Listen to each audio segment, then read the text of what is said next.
আজকে জামাতের আমিরের বক্তব্যের পর প্রথম আক্রমণটা হচ্ছে জগন্নাথ ইউনিয়নের মহিলারা। 200 থেকে 250 হবে আবার জামায়াতের সন্ত্রাসী আবার অ্যাটাক করছে, কেউ ছিল না আমাদের সাথে। সমাবেশ শেষ করে তারা যাওয়ার পথে আমাদের ভাইয়েরা যে গাড়িতে ছিল সেই গাড়িতে তারা আক্রমণ করে সেখানে যারা গাড়িতে অবস্থান করছিল তাদের উপরে প্রাথমিক পর্যায়ে লাঠি রড এগুলো দিয়ে তারা আঘাত করে এবং এরপরে তারা গোলাগুলিও করে। তাদের কাছে আগ্নেয়াস্ত্র ছিল এবং আগ্নেয়াস্ত্রের ব্যবহারও তারা করে। সেখানে ইটের আঘাতে রডের আঘাতে আমাদের অসংখ্য ভাই আহত হয়েছে। কিছু ভাই যাদের অবস্থা ক্রিটিক্যাল ছিল তাদেরকেই মূলত হাসপাতালে নিয়ে আসা হয়েছে। সুতরাং আমরা মনে করছি যে গোলাগুলির ঘটনাগুলো যারা করছে তাদের কাছে প্রচন্ড পরিমাণে অস্ত্র আছে এবং এই এলাকাগুলোতে পূর্ববর্তী সময়ে এই সন্ত্রাসী কর্মকাণ্ড যারা করেছে তারা এখনো সক্রিয় আছে। তারা কেউ গ্রেপ্তার নাই, জেলখানায় নাই। প্রশাসন যদি তাদেরকে গ্রেপ্তারের জন্য যৌথ অভিযান পরিচালনা না করে এ জাতীয় অপ্রীতিকর ঘটনা আরো বারংবার ঘটতে পারে। আর এরপরে যদি এই ঘটনাগুলো ঘটে এর দায় সম্পূর্ণ সরকারের, এর দায় সম্পূর্ণ নির্বাচন কমিশনের। তারা এই ঘটনার পরে যদি নড়ে চড়ে না বসে তাহলে জনগণের পক্ষ থেকে যে ব্যবস্থা নিরাপত্তার স্বার্থে তাদের নিজেদের নিরাপত্তার স্বার্থে করা দরকার সন্ত্রাসীদের বিরুদ্ধে সেই অবস্থানই এই অঞ্চলের বা এই এলাকার জনগণ গ্রহণ করবে ইনশাআল্লাহ। এবং কি চৌদ্দগ্রামের সাবেক এমপি ডাক্তার সৈয়দুল আহমদ তায়েবের সমাবেশ ছিল আর কি। আমরা সমাবেশে আসছি এবং কি শান্তিপূর্ণ সমাবেশ করে আমরা যখন এলাকায় ফিরতেছিলাম তখন প্রতিমধ্যে পূর্ব পরিকল্পিত বিএনপির মিজান খান এবং কি উপজেলা বিএনপির নেতা চলমান চৌধুরীর নেতৃত্বে আমাদের ভাইদের উপরে হামলা করছে এবং কি সেখানে আমাদের 10 থেকে 15 জন আহত হয়েছে। আমাদেরকে অনেককে কুপিয়ে জখম করছে এবং কি তারা সেখানে আগ্নেয়াস্ত্র ব্যবহার করছে। এরপরে ঘটনার এক পর্যায়ে এলাকাবাসী এবং প্রশাসনের সহযোগিতায় আমরা সেখান থেকে আর্টিং হসপিটালে চিকিৎসা গ্রহণ করি। আমার বাসুরের ফিরছে জামাতের সন্ত্রাসীগুলো।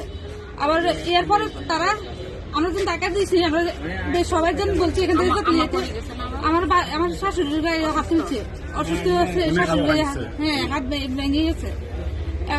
তারা এবারে চলে আসার পর আবার দ্বিতীয়বার আবার 50 থেকে 60 জন নিয়ে আবার গেছে, আবার যে অতর্কিত হামলা করছে। আমাদেরকে কেউ ছিল না, আমরা 5 থেকে 6 জন ছিলাম, মহিলা ছিলাম, আর কেউ ছিল না। সবার গায়ে হাত তুলছে। এরপরে আবার এবার আমাদের আশেপাশের লোকেরা আছে, তারা চলে গেছে। তারা চলে আবার অতর্কিত লোক 200 থেকে 250 হবে আবার জামায়াতের সন্ত্রাসী আবার অ্যাটাক করছে, কেউ ছিল না আমাদের সাথে।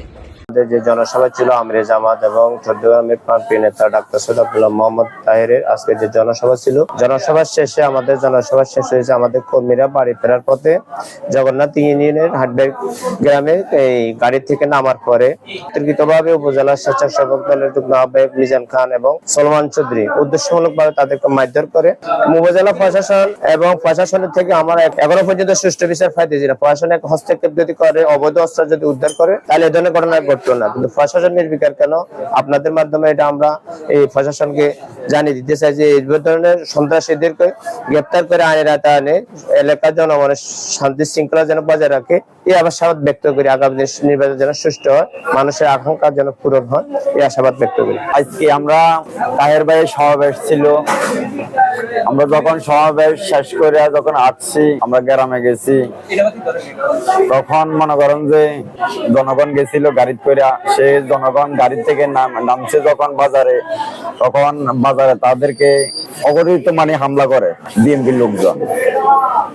তাদের সাপোর্ট নাই বললে সই মনে করেন যে তারা লাখ লাখ মানুষ দেখে আজকে অতকিত কিছু বহিরাগত লোকও আনছে, তারা বহিরাগত লোক দিয়ে তারা কাজটা করাইছে এই আর কি। মনে করেন যে তাদের জনপ্রিয়তা মান নাই, নির্বাচনটা বন্টন করার জন্য, চৌদ্দগ্রামের নির্বাচনটা বন্টন করার জন্য তারা এই কাজটা করছে।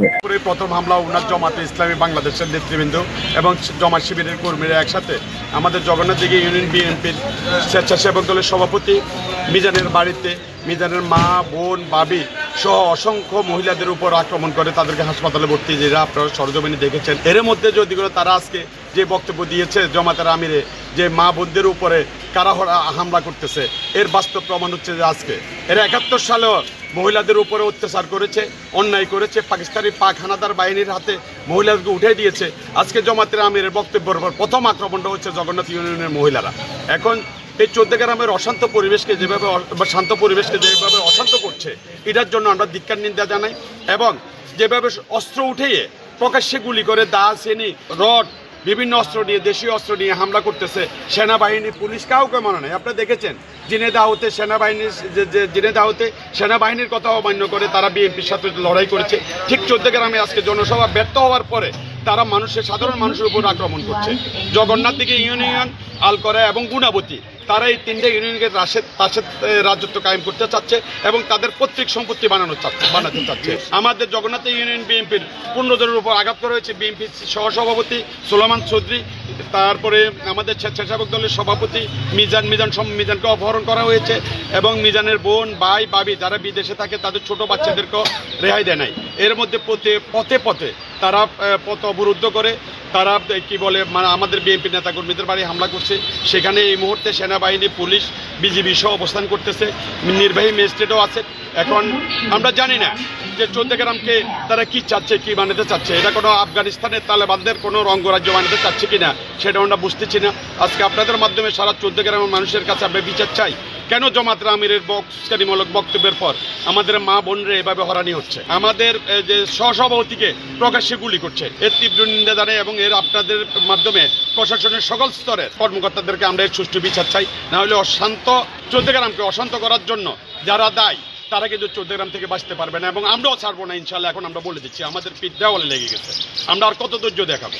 আমাদের ধৈর্য দেওয়ার আর কোনো সুযোগ নাই। কারণ সারা চৌদ্দগ্রামে তাদের পরাজয়টাকে তারা মানিয়ে নিতে পারেন না। চৌদ্দগ্রামের মানুষ তাদের উপরে অতিষ্ঠ হইয়া আজকে জনতা জনাব কামরুল হুদার পক্ষে, ধানের শীষের পক্ষে, দেশ নায়ক তারেক রহমানের জনসভার পর যেভাবে হুমড়ি খেয়ে পড়ছে, এটাই তাদের সবচেয়ে গাত্রদাহ।